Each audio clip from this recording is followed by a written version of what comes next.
오늘은 고린도전서 6장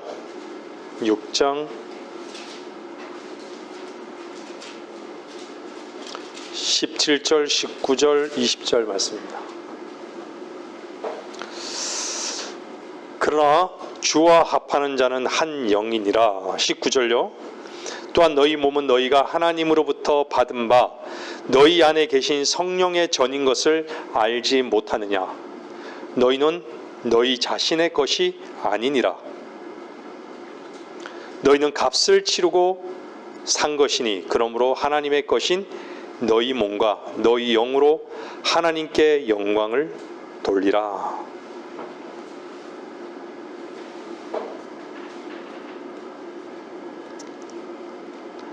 오늘은 2023년 1월 1일입니다.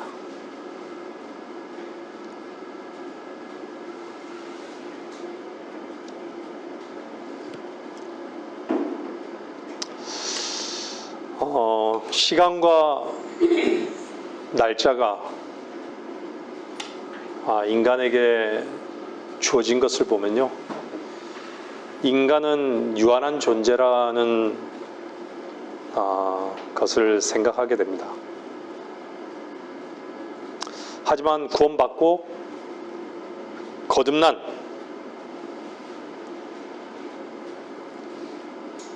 우리들에게는 영원한 생명의 말씀에 그 씨로 인해 영생의 선물을 값없이 받고 영원의 과정 속에 살아가고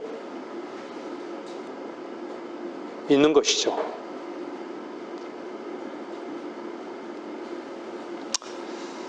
요한복음 3장 한번 13절 잠깐 보겠습니다. 요한복음 3장 13절.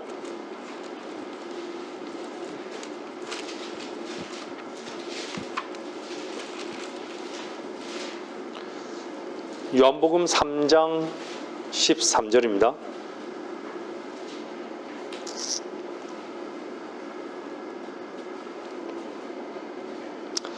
하늘에서 내려온 이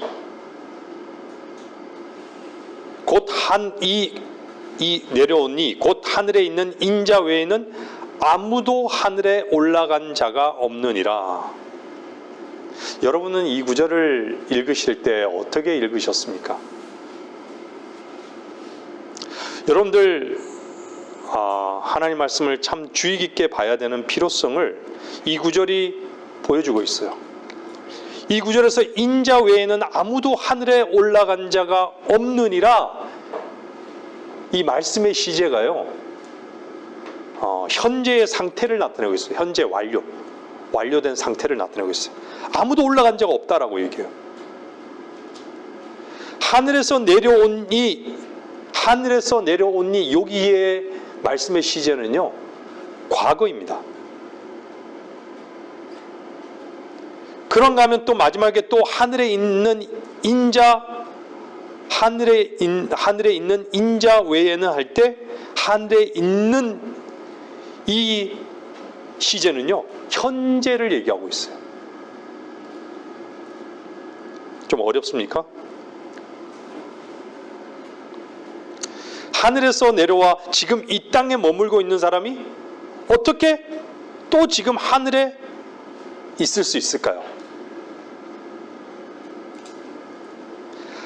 하늘에서 과거에 내려왔더라도 그 뒤에 다시 과거의 하늘로 돌아간 다음이라면 지금 하늘에 있다는 것이 이해가 되겠지만, 과거에 하늘에서 내려와서 하늘에 다시 올라간 적이 없는 사람이 어떻게 지금 거기에 올라가 있을 수 있단 말입니까? 이해할 수 없는 것이죠.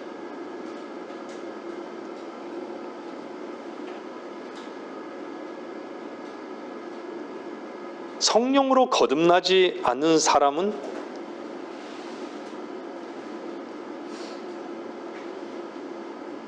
결코 알 수 없는 얘기입니다. 여러분이 거듭난 이후에 어떠한 일들이 있었습니까? 하나님의 빛 가운데 참으로 보지 못했던 것들을 보는 눈이 열리지 않았습니까?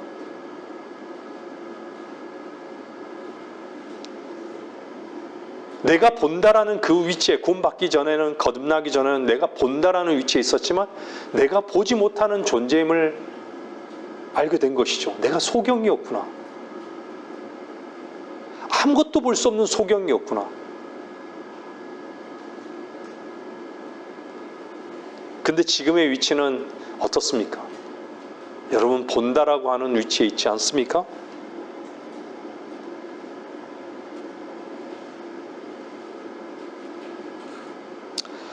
거듭난 사람은 우리의 이 육체가 이 땅에 살고 있으면서도 영적으로는 지금 이미 하늘에 올라가 있는 것이죠.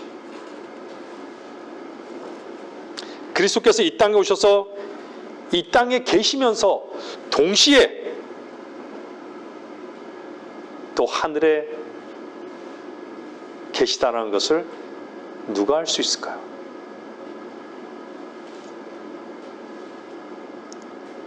인간은요, 여러분들, 거듭났기 때문에 우리는 영과 혼과 몸의 실체를 아는 것이에요.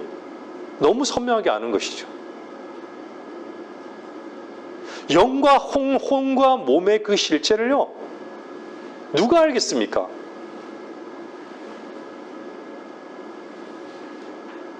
이 영과 혼과 몸의 그 실체를 누가 만드셨습니까?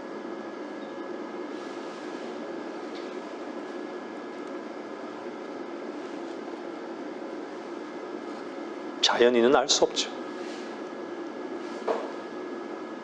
그래서 자연인들은 다 죽어 있는 거예요. 사망 가운데 사는 거예요. 흑암 가운데 사는 것이에요. 죄와 저주 가운데 살아가고 있는 것이에요. 그냥 죽으면 흙으로 돌아간다라고 생각하는 것이죠. 그냥 막연하게 좋은데 갔을 것이다 라는 생각으로.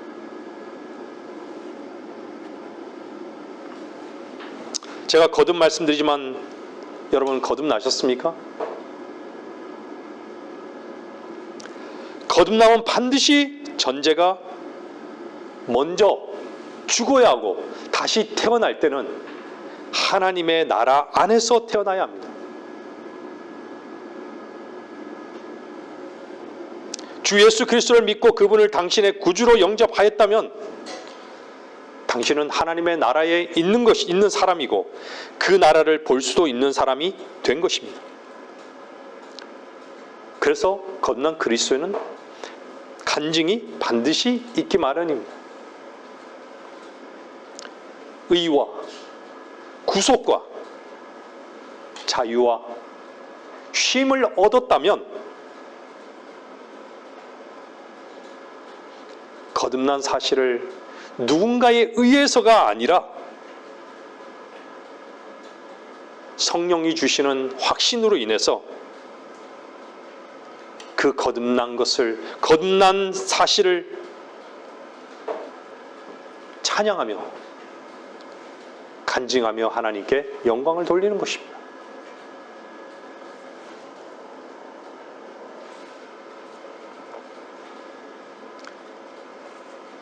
우리는 구원받고 거듭날 때 어떻습니까? 우리가 알았던 것이 무엇이었습니까? 내가 죄를 지을 수밖에 없는 죄인이라는 것. 주님께서 나를 구원하시기 위해 피를 흘리셨다는 것. 주님께서는 십자가에 달리심으로 죄의 화신이 되셨다는 것이었습니다. 여러분, 죄의 화신이 되셨다는 것은요, 그분께서 마귀를 대신하셨다는 뜻입니다. 우리가 구원받기 전에 선을 가장한 마귀가 우리의 압이었음을 우리는 분명 보았습니다. 주님께서 마귀를 대신하셨다고 해서 마귀가 되었다고 비약해서는 안 되는 것입니다. 그분께서는 다만 마귀의 입장에 처해지셔서 마귀가 받아야 할 무서운 형벌을 몸소 당하신 것입니다.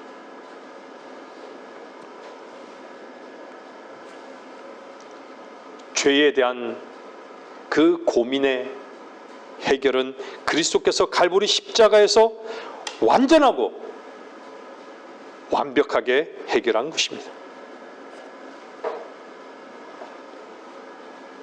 내가 그리스도와 함께 십자가에 못 박힌 자는 하나님께서 살리심을 경험하였기에 새로운 생명의 새로운 가운데 행하게 되었던 것입니다.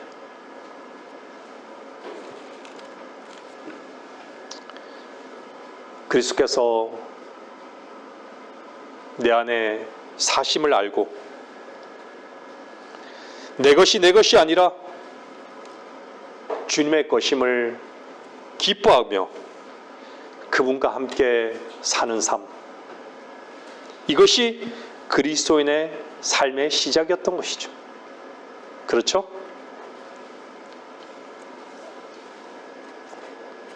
그리스도인은요, 내가 기뻐함을 목적으로 살지 않습니다. 주를 기뻐함이 힘이고 능력인 것을 경험하며 사는 것입니다. 느헤미야 8장 한번 보세요. 느헤미야 8장 10절요. 느헤미야 8장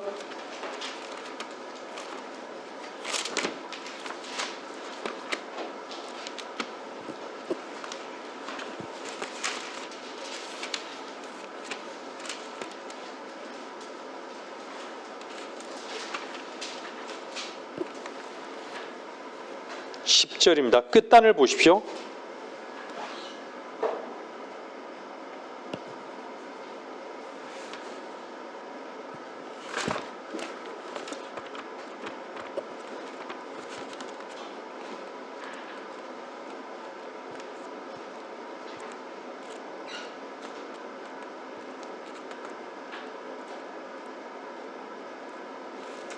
주를 기뻐함이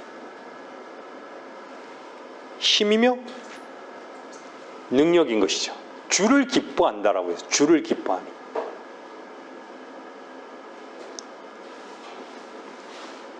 여러분들,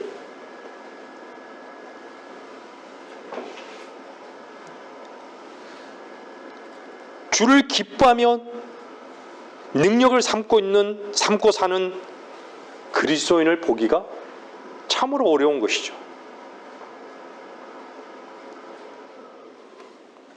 올 한 해는 구원받고 거듭난 그리스도인으로서 주를 기뻐하며 그분을 능력으로 삼고 사는 성도들로 주 앞에 발견되어지기를 저는 바라며 말씀을 계속 전하겠습니다.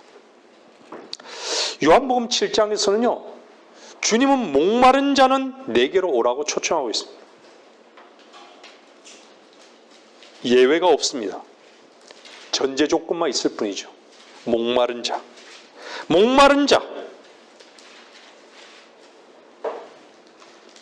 그런데 문제는 목마른 위치에 있는 자들이 없다는 것입니다. 무엇에 목말라 해야 하는지도 모르는, 세상을 두리번거리고 끊임없이 발버둥치고 자기의 힘을 쓴다는 것이죠. 그러면서도 그 가운데 세상 일로 인해서는 매일 항상 세상 일로 목마른데 그리스도인이라고 하는 이 위선의 시대에 살고 있는 것이죠. 그리스도인으로서 감사와 기쁨이 없는 이유가 무엇일까요?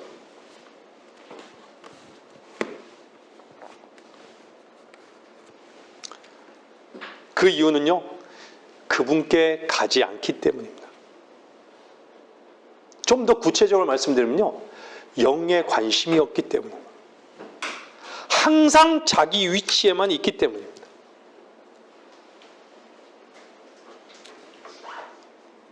참된 만족은 자기에게서 결코 나올 수 없습니다. 만족은 하늘로부터 오는 것이에요. 그리스도는 땅에서 나셨습니까? 예수 그리스도는 땅에서 나셨습니까? 그분은 하늘에서 나신 거예요. 인간의 피가 섞이지 않는.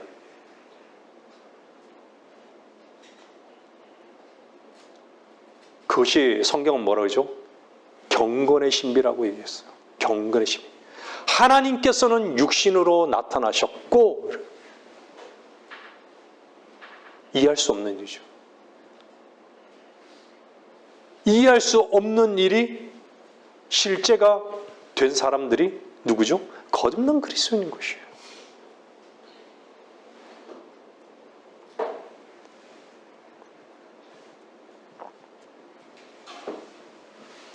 우리 안에는 영원한 것, 하늘로부터 오는 것을 받을 만한 곳은 단 한 군데뿐입니다. 그 한 곳을 보는 눈이 멀어 있는 것입니다. 버리지 않고 받을 수 있는 것은 없습니다. 잃어야 얻는 것입니다. 내 소유를 팔아야 얻을 수 있습니다. 항상 눈에 보이는 것만을 추구하고 사는 삶은 늘 목마를 수밖에 없습니다.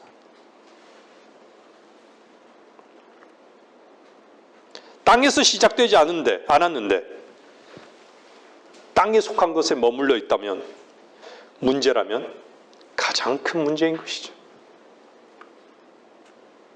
육체의 종착역은 어디입니까? 여러분들 육체의 종착역이 어디예요? 땅이잖아요. 근데 땅으로 시작하지 않은 그리스도인은, 구원받고 거듭난 사람은 하나님의 나라로 시작했지 않습니까?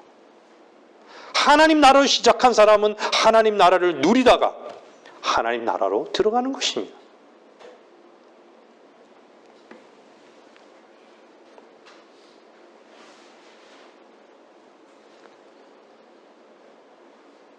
안에서 흘러나오는 그 생명은요, 의와 감사와 기쁨과 평안과 쉼이 있습니다.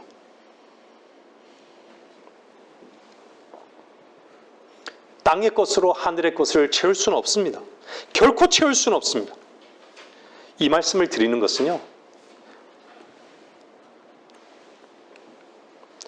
잘못된 안에서의 출발은 우리를 늘 잘못된 것으로 이끌 수밖에 없다는 것을 말씀드리는 것입니다. 순간순간 우리는 얼마나 어떤 환경 가운데서도 이리저리 요동치고 위축되고 방종하고 얼마나 나를 세우는지,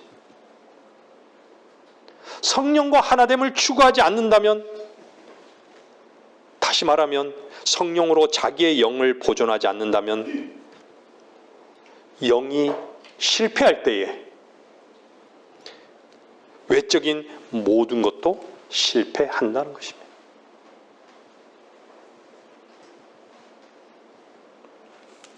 우리는 많은 외적인 모든 것의 실패가 이미 안에서 실패한 것임을 알아야 합니다. 우리 자신을 주님과 분리된 방탕에 내버려 두는 것은 힘과 능력의 영이 약하거나 우리의 영을 억압하고 있다는 반증인 것입니다.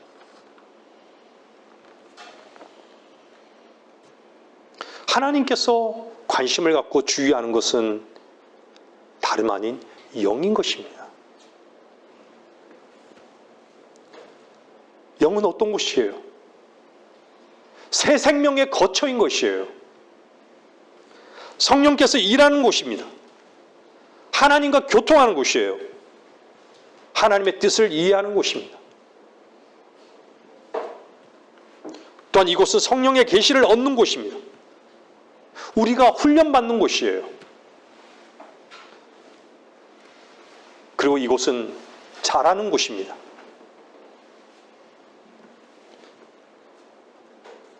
일할 능력을 얻는 곳입니다. 바로 이 영으로 우리는 부활 생명을 얻고 부활한 몸으로 변형되는 것입니다.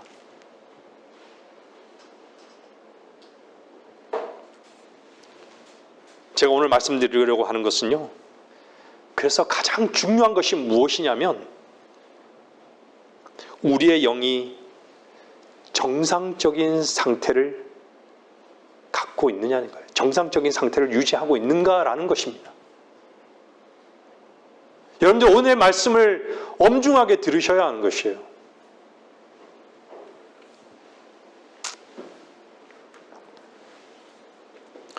주님께서 관심을 갖고 계시는 것은요, 겉사람이 아니라 속사람인 것이에요.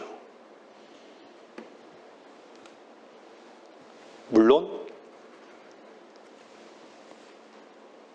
겉사람을 하나님께서는 다루시죠. 만일 우리 속사람이 비정상적인 상태에 있다면 우리 자신이 아무리 뛰어나다 할지라도 우리의 전체 생활은 무너질 것입니다. 그래서 하나님의 말씀은 이 부분에서 침묵하고 있지 않다는 것입니다. 그리스도인은요, 하나님의 말씀이 성경의 교리와 책망과 바로잡음과 의로 훈육함에 전인격적으로 내하는 종의 위치에 있어야 하는 것이죠. 여러분의 영을 하나님께서 말씀하시는 그 상태에 두어야 하는 것은 마땅한 것입니다. 종으로서 마땅한 것이죠.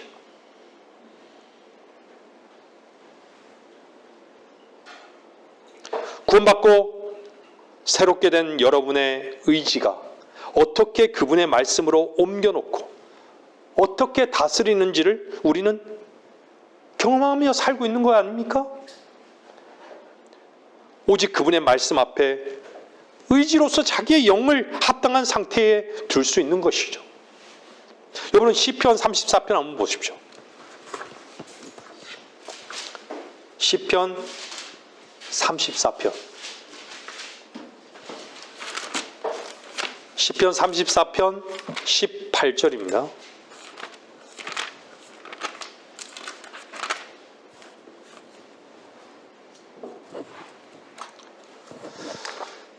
시편 34편 18절입니다. 주께서 마음이 상한 자들을 가까이 하시며 참회하는 영이 있는 자를 구원하시는도다. 여러분들 신약의 구원 조건은요, 참회하는 영이 아니에요. 제가 종교생활할 때 그렇게 눈물로 콧물로 흘리면 하나님께서 나를 받으실 거라고 그랬던 기억이 있습니다. 참회하는 영이 구원받는 조건이 아니라 다시 살아나신 구주를 영접하는 것이 조건인 것이죠. 그럼에도 주님께서 마음이 상한 자들과 참회하는 영이 있는 자들 가까이 하신다는 것은 여전히 사실인 것이죠.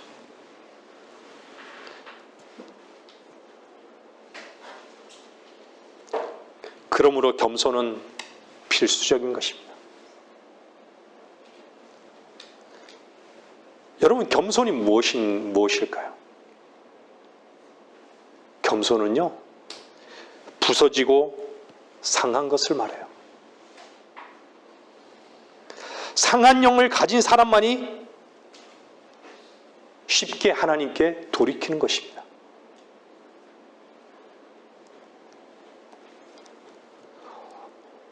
옥합이 깨뜨려져야 향유가 향기를 내고요, 땅이 떼어져야 많은 무리가 먹게 됩니다. 항아리가 깨뜨려져야 빛이 비춰지는 것입니다. 깨져야 안에서 흘러나가는 것입니다. 구원을 가능하게 하는 것은 우리를 위해서 쪼개진 그리스도의 몸인 것을 말씀하고 있는 것이에요. 여러분, 재판관계 한 구절만 보겠습니다. 7장 한번 보세요. 7장 19절 20절입니다. 재판관계 7장 19절에서 20절입니다.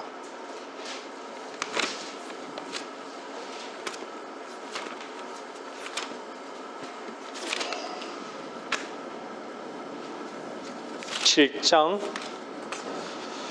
19절에서 20절, 내가 18절부터 볼게요. 내가 나와 함께한 모든 자들과 나팔을 불면 너희도 온 진영의 사면에서 나팔을 불며 말하기를 주의 칼이요 기드온의 칼이라 하니라. 19절요. 그리하여 기드온과 그와 함께한 100명이 중간 경점이 시작될 무렵 진영 외곽에 와서 그들의 파수를 새로이 세울 때 나팔을 불고 그들의 손에 있는 항아리를 깨뜨리니라. 그 세 부대가 나팔을 불고 항아리를 깨뜨리며 등불을 왼손에 들고 오른손에 잡은 나팔을 불며 소리 지르기를 주의 칼이요 기드온의 칼이라 하며. 좀 재판관기 7장을 조금 말씀드리면요, 여러분 잘 들으십시오. 재판관기 7장에서 등장하는 기드온은요, 여호수아의 죽음 이후에 6번째, 하나님께서 세우신 6번째 재판관이었습니다. 이스라엘은 미디안 족속의 지속적인 그 공경으로 인해서 심한 공경에 빠진 상태였습니다. 공경에 빠질 때마다 이스라엘은 어땠어요? 하나님께 울부짖었던 것이죠. 하나님께 울부짖었을 때 하나님께서는 기드온이라는 이름을 가진 재판관을 세우신 것이죠. 그래서 그들을 구원한 것입니다. 근데 그 방법이 너무나 특이했던 것이죠. 야간에, 여러분들 깜깜한 그 야간에 적군 진영을 둘러싼 뒤에요, 기드온은 지령을 내린 것이죠.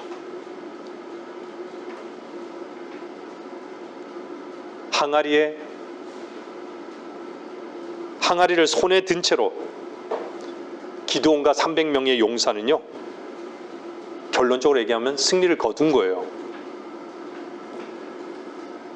원래는 주님을 따라 적과 싸우기로 했을 때 한 3만 2천 명이 모였어요. 근데 지원자들 중에 300명만 차출해서 야간에 적군 진영을 포위했던 것이죠. 그들의 손에는요, 뭐 칼과 창이 아니라 나팔과 등불이 숨겨진 항아리를 들고 있었던 것입니다. 흙으로 빚어진 항아리, 그것을 깨뜨려서 빛이 어둠 가운데 나가게 했던 것이죠. 참 특이하지 않습니까?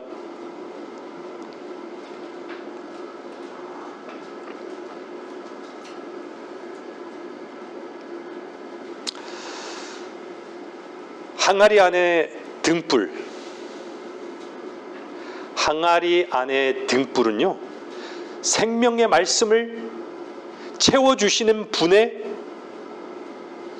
질그릇이 되었을 때, 토기가 되었을 때 빛과 능력의 주님을 소유하게 된 우리가 최선의 상태에 있게 된 것을 보여주고 있는 것입니다.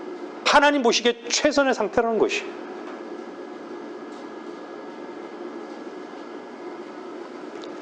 우리는 구원받고 거듭났을 때 우리는 빛과 능력을 경험했고 지금도 경험하며 살고 있습니다.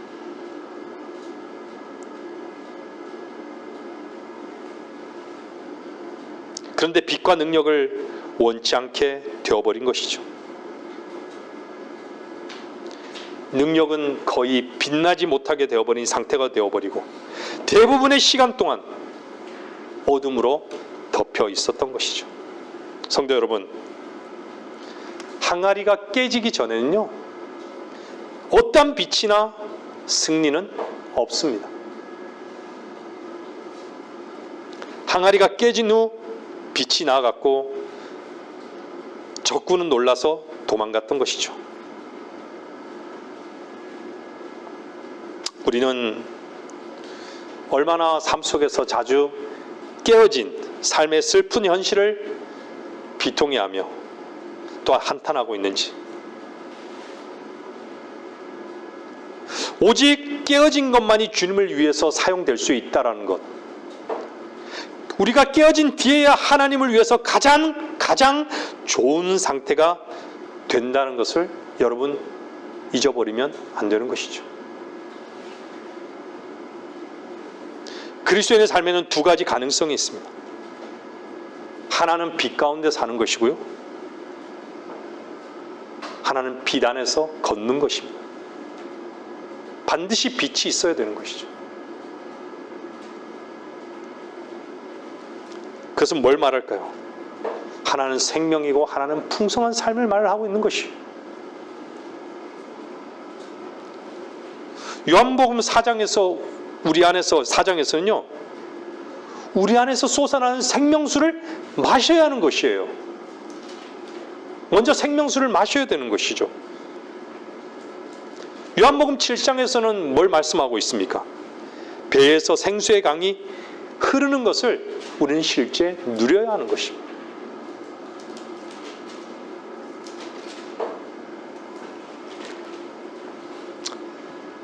제방하기 7장에는 빛은 항아리 안에 있었습니다. 등불이 있었던 것이죠. 주의 말씀은 내 발의 등불이요.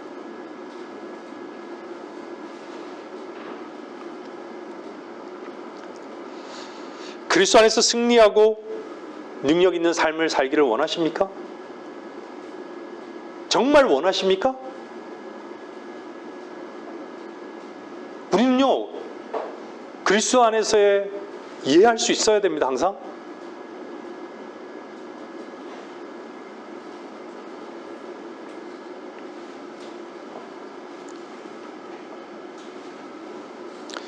그리스도 안에서 승리하고 능력 있는 삶을 살기를 원한다면 항아리가 깨져야 하는 것은 불변의 원칙입니다. 모든 실망과 실패, 좌절과 낙심, 하나님께서는 다 알고 계시는 것입니다. 모를까요? 다 알고 계십니다. 우리 앞에 우연이든 인위적이든 발생하는 깨어진 조각들을 가지고 주님은 훨씬 좋고 아름답고 귀한 것으로 만들 수 있음을 믿어야 하는 것이죠. 그분은 깨어진 조각을 통해 선을 이루시는 분인 것입니다. 주님과 함께 한다면 재앙 같은 것은 없습니다. 우리에게는 재앙이지만 주님 편에서는 재앙이 아닌 것이에요. 하나님께서는 실망이라는 것을 모르시는 분이십니다. 우리는 늘 실망할 수 있지만 하나님은 실망을 몰라요. 우리 옛날에 찬양도 있었죠. 하나님 한 번도 나를 실망시킨 적 없으시고, 하나님 한 번도 나를 실망시킨 적 없으시고, 나오죠? 그분께서는 모든 것을 처음부터 알고 계셨던 것이에요.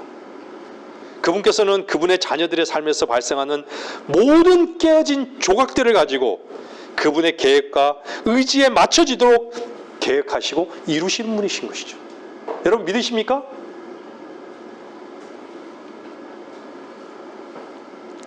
전에도 말씀드렸지만 늘 말씀드리지만 은혜는 본성과는 반대인 것입니다.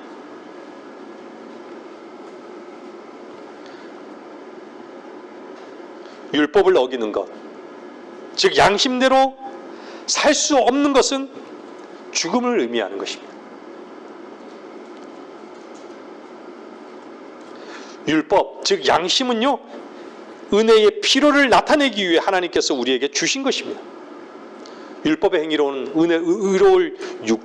의로워질 육체가 없는 것이죠. 아멘. 얼마나 자유로운 것입니까? 내 안에 선을 이룰 수 있는 근거가 없는 것이에요. 하나님의 말씀의 요구를 이룰 수 있는 근거가 없는 것이에요. 죄인들에게는, 저 역시도 마찬가지예요.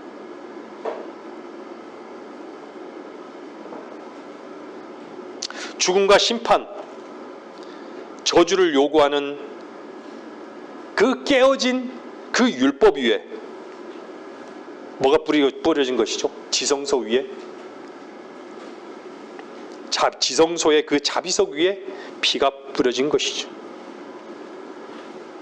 주님은 죄인의 영원한 죽음을 요구하는 깨어진 그 율법을 보시는 대신에 피를 보신 것이에요. 어린 양의 보혈을 보신 것입니다.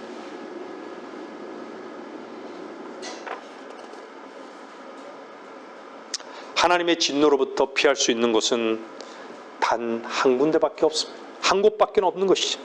거기가 어디입니까? 갈보리입니다. 십자가의 보혈 아래인 것이죠.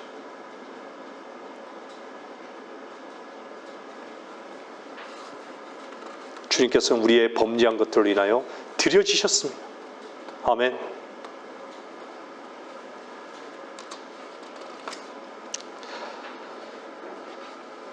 양심대로 살 수 없음을 알 때 깨어지고 찢겨진 구원자를 찾는 것입니다. 깨어지고 찢겨진 구원자는 깨어진 뭐만이 필요할까요? 이미 깨어진 그 구원자는, 찢겨진 그 구원자는 무엇만이 필요한 것이에요? 깨어진 마음만이 필요한 것이죠.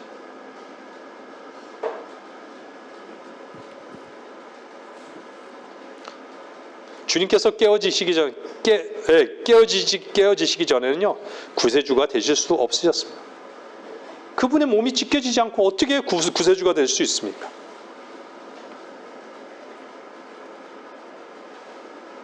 깨어지지 않으면 생명수가 흘러나갈 통로를 찾지 못하는 것이죠.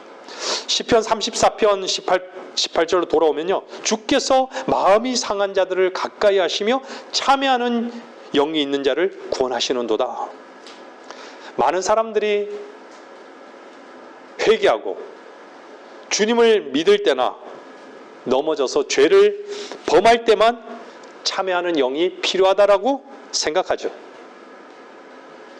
그러나 하나님은 우리가 영을 참회하는 상태에 보존하기를 원하십니다. 참회하는 영은요, 우리를 깨어있게 합니다.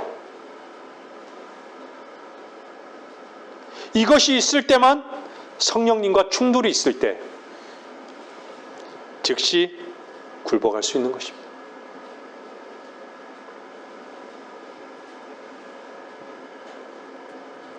주님과 한 영으로 연합했다고 해서 영영 잘못을 범하지 않을 수 있다는 뜻은 아닙니다. 영은요, 잘못될 수 있습니다. 설령 영이 틀리지 않더라도 생각이 혼미케 돼서 영의 뜻을 이해하지 못할 수도 있는 것입니다.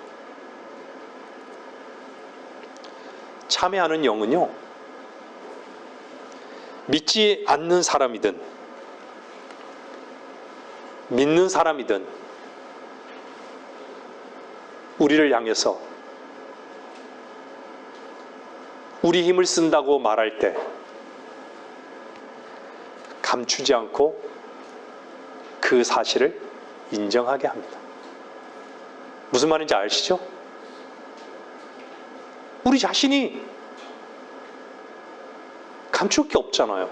우리는 그렇습니다, 맞습니다, 그렇습니다 인정을 그 사람 앞에 하는 게 아니라 우리는 주 앞에 하는 것이에요.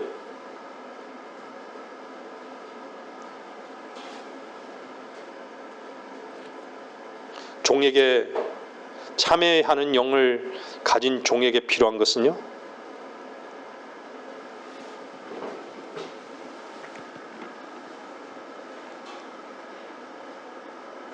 늘 참회하는 영을 보존한다는 것을 잊어서는 안 되는 것이죠. 그분의 뜻을 계시해 주시기 위해서요, 그분에게는 참회하는 영을 가진 종이 필요한 것입니다. 자신을 감추고 변명하는 사람에게는 참회하는 영이 없습니다. 우리는 성령의 책망과 세상 사람의 책망을 받을 수 있는 영을 소유해야 할 필요가 있는 것이죠. 우리 자신이 마땅히 거쳐가야 할 것을 인정해야 하는 것입니다. 이럴 때 우리는 주님의 손길을 경험하게 되는 것이요. 삶 속에서. 이사야 66장 한번 보겠습니다.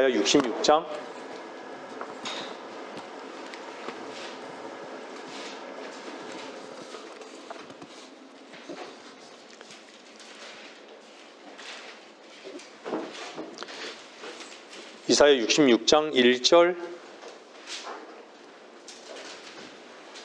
2절입니다.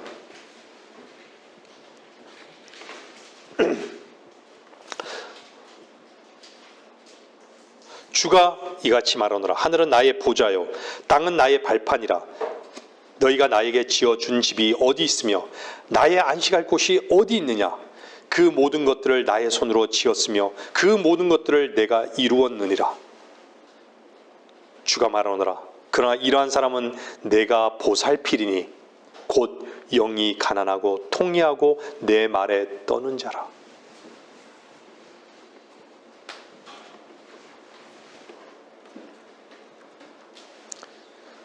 통회라는 것은요, 매를 맞는 것입니다. 원문에서 통회라는 것은요, 매를 맞다라는 것이에요.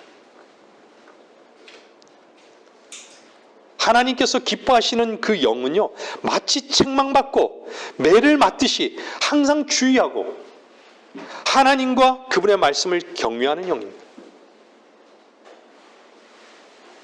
우리의 오름을 내려놓고 하나님의 말씀을 모든 것의 인도자로 삼아야 합니다. 우리는 얼마나 우리 자신을 신뢰하는지,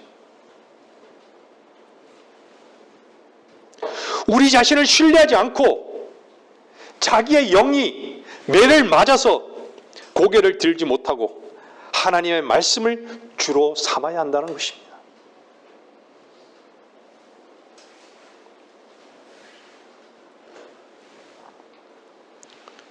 그와 반대의 영은 성경에서는 강팍한 영이라고 말하고 있습니다.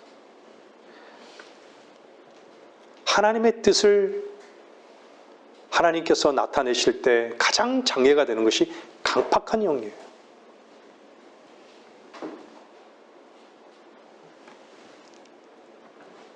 우리는 십자가를 경험하면 경험할수록 무엇을 알죠? 우리 자신의 죄인됨을 더욱더 깊이 아는 것이죠.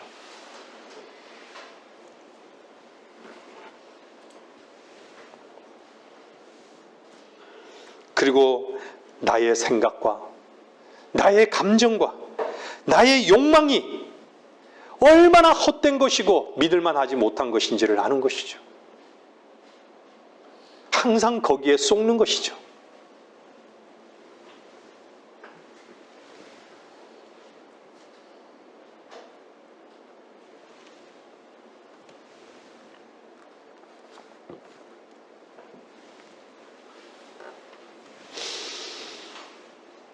그리스도인의 실패는요, 하나님의 보호가 없는 것이 실패인 것이에요.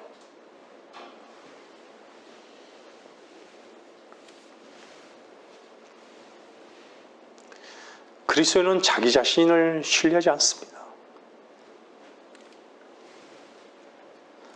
항상 하나님의 능력의 손길을 원하는 자인 것이죠.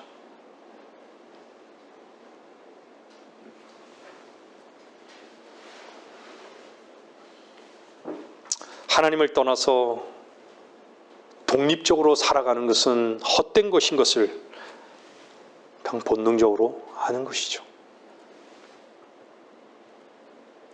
언제든지 우리의 영이 주 안에서 독립적으로 행할 때는 어떻죠? 모든 게 다 자연스러워요.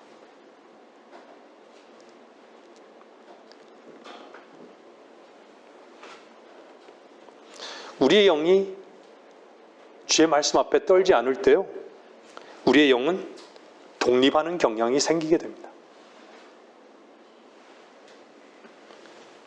우리 자신이 아무데도 의지할 것 없는 상황에 처해야만 하나님을 의지하게 되는 것이죠.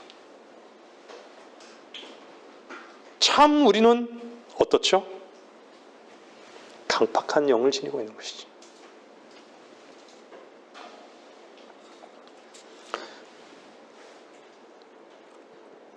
떠는 영은요, 우리가 헛된 곳으로 발걸음을 옮겨 실패하지 않도록 우리를 보호하고 참되신 하나님을 알고 섬기도록 인도하시는 것입니다.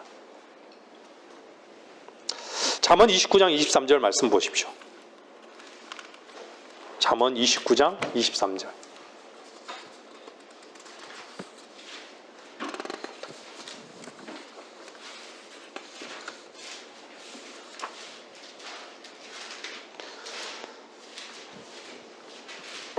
잠언 29장 23절요.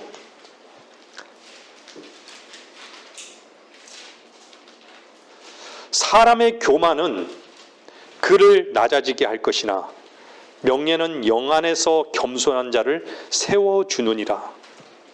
영 안에서 겸손한 자를 세워주느니라. 위치가 분명하게 나오죠. 영 안에서. 이사야 57장 15절 말씀 보세요. 이사야 57장 15절.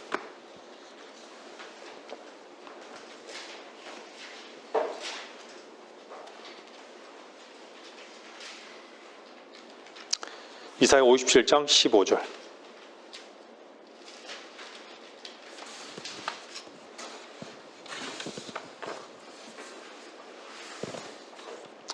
영원에 거하시는 높고 우뚝 솟은 분, 그의 이름이 거룩하신 분이 이같이 말하노라. 나는 높고 거룩한 곳에 거하며 또한 통회하고 겸손한 영을 지닌 자와 함께 거하며 겸손한 자의 영을 소생케 하고 통회하는 자의 마음을 소생케 하는도다.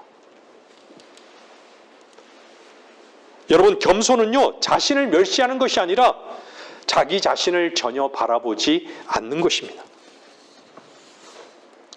우리가 교만한 태도가 있다는 것은 방탕하고 타락했다는 증거입니다. 겸손은 하나님의 앞에서의 문제만이 아니라 사람 앞에서의 문제이기도 합니다. 겸손한 영은요, 가난한 자와 함께하는 것이죠. 오직 겸손한 영을 가진 사람만이 하나님께서 인내로 오래 참고 계시는 죄인들과 어떤 부류의 사람도 멸시치도 판단치도 않을 수 있습니다. 하나님의 임재와 존귀와 영광은 오직 영 안에서 겸손한 사람에게 나타나는 것입니다. 겸손은요, 가르침을 받는 영입니다. 권유를 받는 영입니다. 하나님의 말씀을 잘 받는 영입니다. 다른 사람에게서 가르침을 받을 수 없을 정도로 너무 높아 있고 융통성이 없고 고지식해서 가르침을 받기가 어렵고 자기가 잘못인 줄 알면서도 자기 의견을 고집하는 영을 가지고 있고 사람에 대해 오해한 것을 설명해 주는 말을 듣지 않을 정도로 강팍한 영을 가진 자들이 얼마나 많은지 저 자신을 주 앞에서 말하고 있는 것입니다.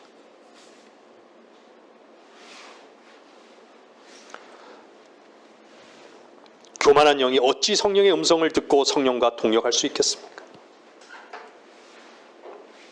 우리의 영은,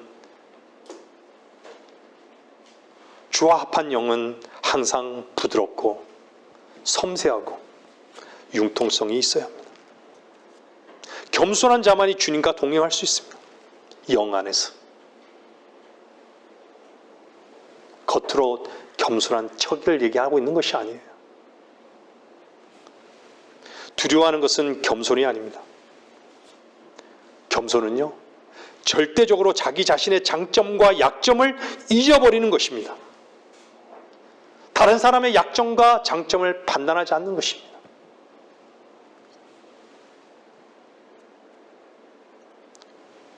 사람들이 왜 두려워한지 아세요?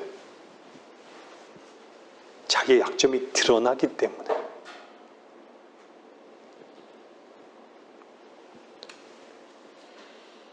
그것은요, 자기 자신을 연민하는 것입니다. 하나님은 우리에게 일어나는 일에 물러나고 위축되는 것을 기뻐하지 않습니다. 하나님은 우리가 한 면에서는 우리 자신에게 아무것도 없음으로 인해 떨고 다른 한면으로는 그분의 능력으로 인해 담대히 전진하기를 원하십니다. 고난과 수치를 당하고 모든 것을 잃어버려도 주를 의지하고 그분의 사랑과 지혜와 능력과 그분의 약속을 믿을 만한 것으로 여길 것을 요구하시는 것이죠. 우리의 영이 위축될 때 우리의 영이 정상적인 상태에서 떠나 있다는 것을 인식해야 합니다. 우리의 영을 두려움 없는 가운데 보존시켜야 합니다. 우리의 영은 강건해야 합니다. 근데 우리의 영은 강건해야 하지만 사랑을 잃을 정도로 강하지 말아야 합니다. 잠잠하고 자기를 통제하고 자극을 받지 않는 것도 매우 중요한 것이죠. 외적인 것에 반응하지 않는 것, 내 힘을 쓰지 않는 것이요. 왜? 나는 죽었으니까. 나는 아무것도 할 수 없다고. 하려고 하지 않는다고.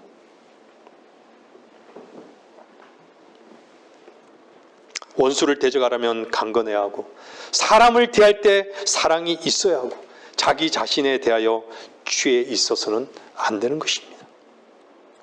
그래서 마태복음 5장 3절은 영이 가난한 자들은 복이 있나니, 영 안에 가난하다는 것은 무엇이죠?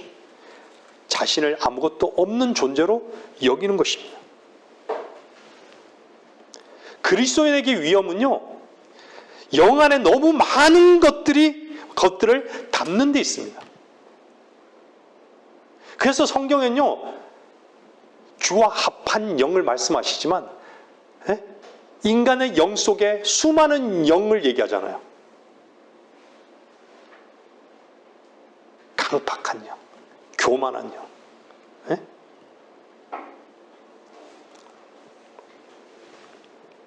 악한 영. 자신의 빈곤함을 아는 사람만이 겸손할 수 있는 것입니다.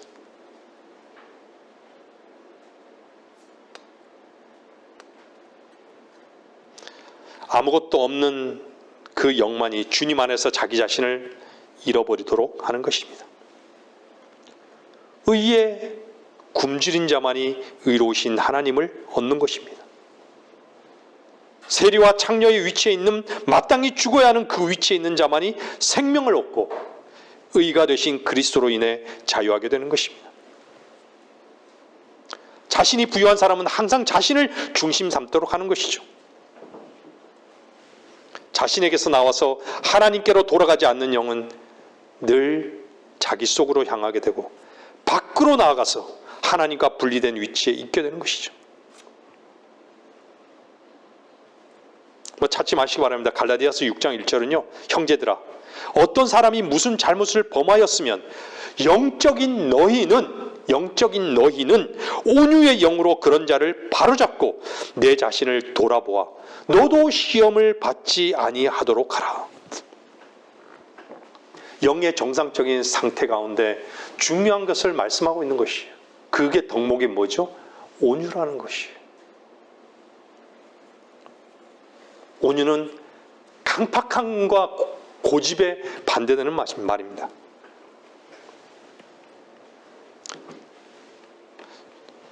동정하지 못하는 영은 늘 하나님의 인도를 잃게 합니다.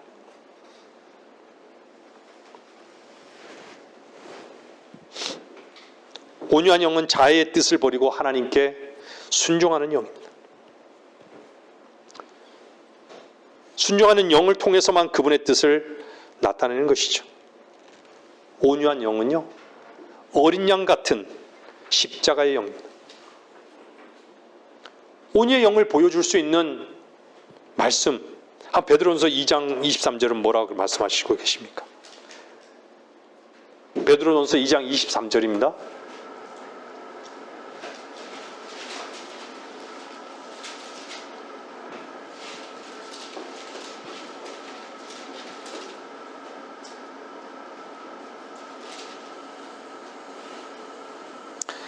베드로전서 2장 23절, 모욕을 당하셨으나 다시 모욕으로 갚지 아니하였고 고통을 당하셨으나 위협하지 아니하셨으며 오직 의롭게 심판하시는 분께 자신을 의탁하셨느니라. 온유한 영은 손해를 기꺼이 입기 원하고 비록 보복할 능력이 있고 양심으로 자신을 지킬 수 있어도 결코 자신을 지키지 않는 것입니다. 고난과 피해를 당할지라도 다른 사람에게 해를 입히지 않는 영입니다.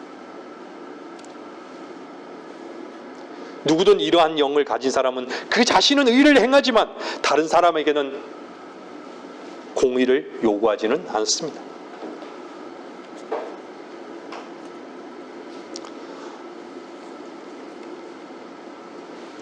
로마서 12장 11절에는요. 한번 찾아보겠습니다. 로마서 12장 11절.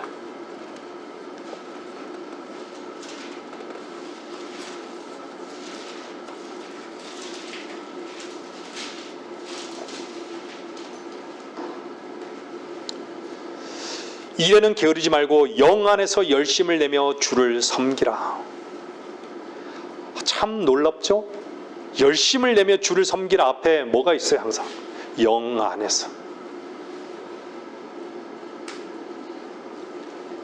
일시적인 충동으로 열심을 내고 감정의 작용으로 열심을 낼 수 있습니다. 자기 뜻에 일치하는 일에만 열심을 낼 수 있지만 주와 함께 수고하는 것은요, 영 안에서 열심을 낼 때 지속성이 있는 것이죠. 성령께서 우리를 충만하시게 하는 것은 우리의 감정이 차가울 때도 우리의 영은 차가워지지 않고 주님의 일을 하는데 어떤 환경 속에서도 요동치 않는 것입니다. 여러분이 영 안에서 열심을 내기를 원치 않는다면 소용이 없습니다. 여러분의 새롭게 된 의지가 영이 통제하도록 하여서 냉랭함이 우리를 이기게 해서는 안 되는 것이죠.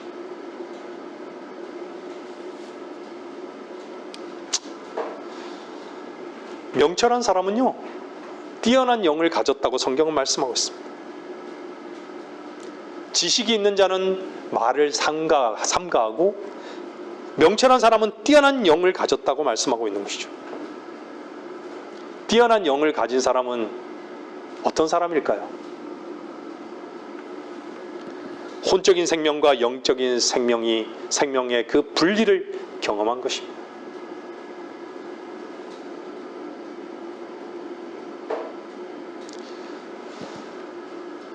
영이 냉철하지 않으면요, 대부분 그리스도인은 어떤 생활을 하는지 아세요? 감정을 따르는 생활로 바꿔버리는 것이에요.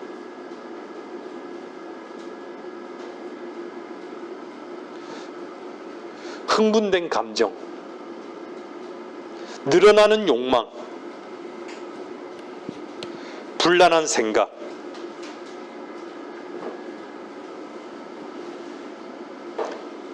그것과 상관하지 않고 마음에 요동하지 않는 고요한 그 영 안의 안정감, 여러분 원하지 않습니까? 이것은요, 훈련으로 얻을 수 있는 것만이 아닙니다. 훈련으로 얻을 수 있는 것이 아니라 성령께서 믿는 자에게 계시해 주실 때만 가능한 것입니다. 하나님 말씀이 가르는 것이에요.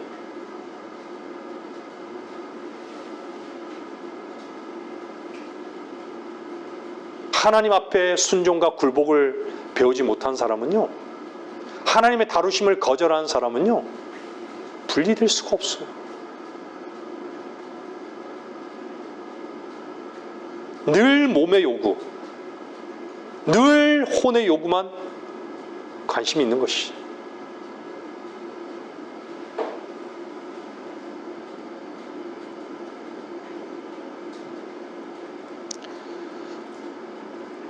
몸과 혼이 영을 지배하지 못하도록 성령의 속박을 당할 때라야 가능한 것이죠. 우리의 영은 우리의 의지의 다스림 아래에 있어야 합니다. 의지가 원하지 않는 것을 하나님께서 알아서 해주시지는 않는 것이죠.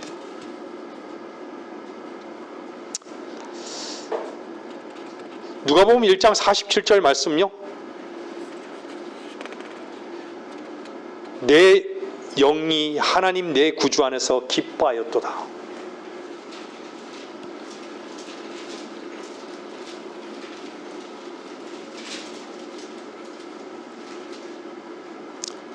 이게 누구 고백이에요? 마리아의 고백이죠. 내 영이 하나님 내 구주 안에서 기뻐하였도다.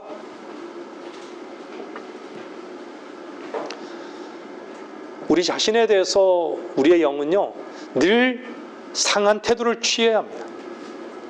그와 동시에 하나님을 기뻐해야 합니다. 자기가 기뻐서 기뻐하는 것이나 좋은 환경, 좋은 것의 성취가 기뻐하는 것이 아니라 하나님을 그의 중심으로 삼았기 때문에 기뻐해야 하는 것이죠.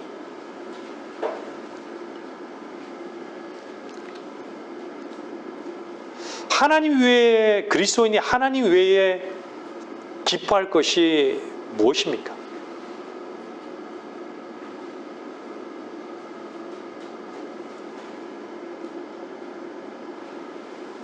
자기가 즐거운 것이 기쁜 것일까요? 그건 일시적인 것이에요. 욕망의 충족인 것이죠.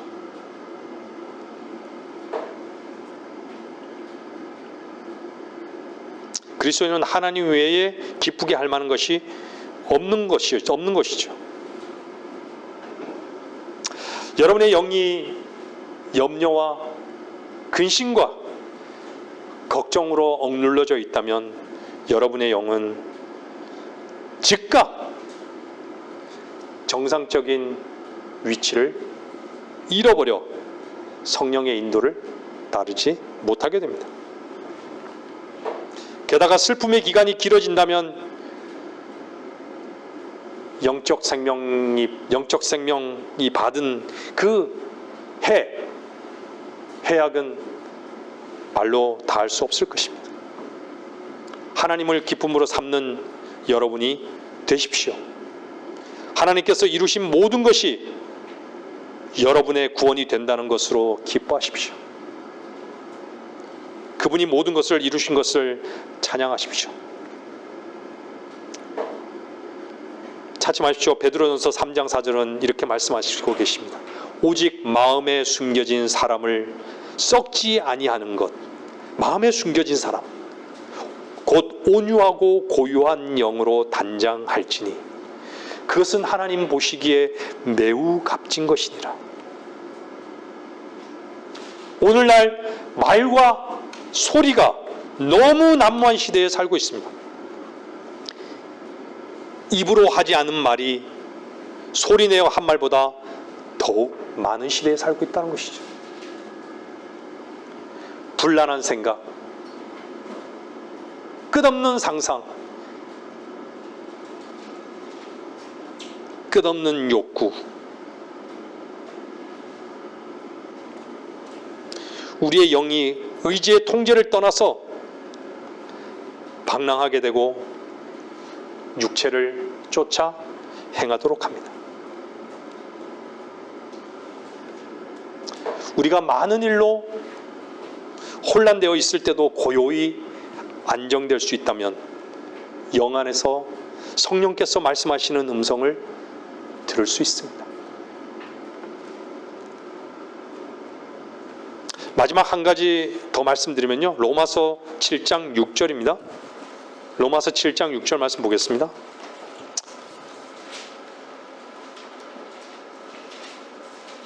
말씀을 정리해 나가겠습니다.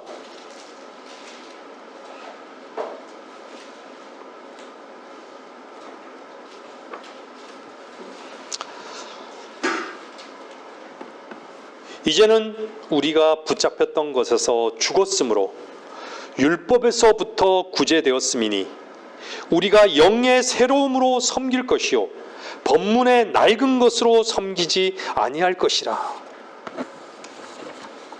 여러분들 낡은 것을 경험하셨죠?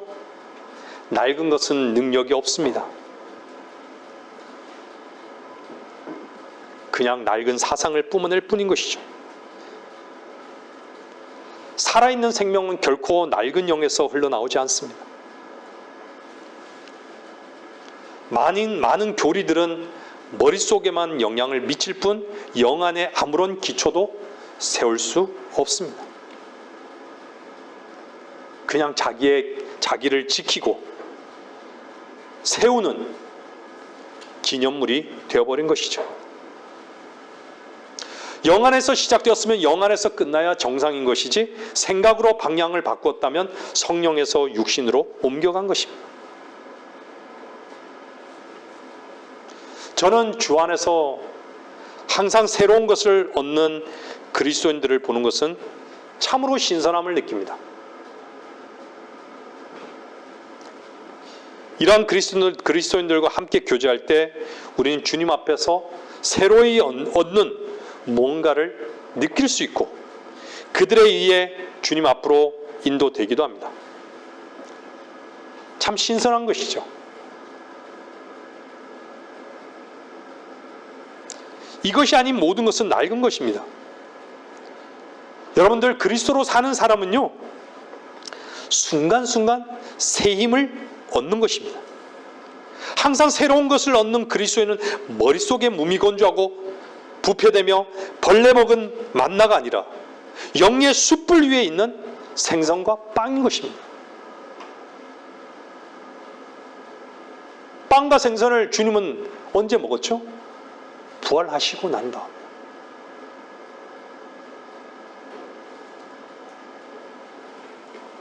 우리는 우리의 영을 항상 신선하게 보존해야 하는 것이죠. 우리의 모든 것은 순간순간 주님에게서 얻는 것이어야 합니다. 요한복음 6장 57절 말씀 뭐라 그래요? 살아계신 아버지께서 나를 보내셨고 내가 아버지로 말미암아 사는 것 같이, 아버지로 말미암아 사는 것 같이 나를 먹는 그 사람 역시 나로 말미암아 살리라.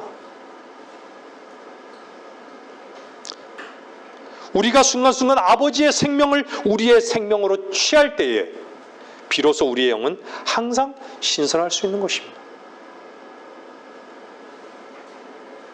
신선하지 않은 영은 결코 주님의 일에 열매를 맺을 수 없습니다. 영을 쫓아 행하지 못하는 것이죠. 그러한 영으로는 사람을 만날 수 없습니다. 영이 항상 신선하려면 항상 하나님과의 접촉 안에 있어야 하는 것입니다. 결론을 내리겠습니다. 말씀을 정리하겠습니다. 우리는 혼이 자극을 받고 몸이 약할 때에, 사람을 도우려고 할 때,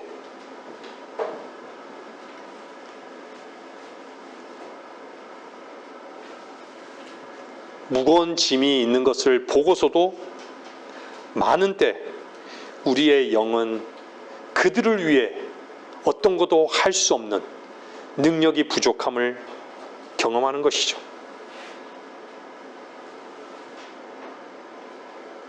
많은 경우에 우리는 영의 힘이 모든 것을 다스리기에 충분치 않다고 느끼기도 합니다. 다스릴 만한 능력도 없고 행할 능력도 없다고 느끼는 것이죠. 때로는 오히려 다른 것에 지배를 받는 것을 보게 됩니다.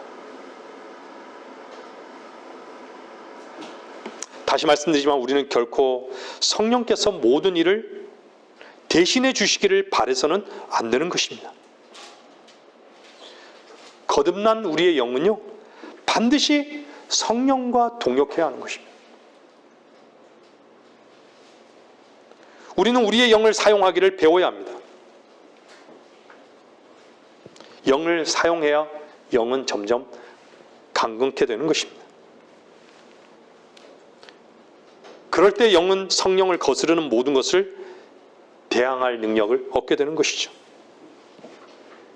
성경은요, 우리에게 우리의 영도 상처받을 수 있다고 말씀하고 있습니다. 잠언 18장 14절은요, 사람의 영은 그의 병을 지탱할 것이나 상처받은 영을 누가 견딜 수 있으랴. 우리는 늘 이리 상처받고 저리 상처받는 것이죠.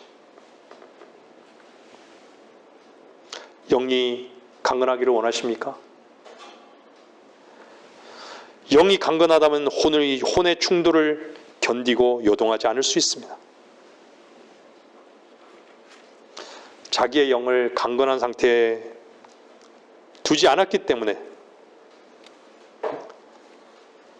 성령을 거역하게 되는 것입니다. 우리의 영이 강건하다면 어떤 상황에 있든지 아무리 육신이 고통을 당하고 감정이 괴로울지라도 주님으로 말미암아 승리의 계가를 부를 수 있는 것입니다. 오직 성령만이 속사람에게 필요한 능력을 우리에게 주실 수 있습니다. 우리의 영은 훈련받을 필요가 있습니다. 영을 쫓아 행하기를 배웠다면 타고난 힘을 쓰지 않고 영의 능력을 사용하게 될 것입니다. 영의 생명의 힘으로 살기를 원하십니까? 항상 자기의 영을 강건한 상태에 있도록 자신의 영을 지켜야 합니다. 주님께서 어떤 피로가 생길 때에 그 피로를 채우는데 무능한 영으로 만들지 않기를 주님의 이름으로 권면하며 설교를 마치겠습니다.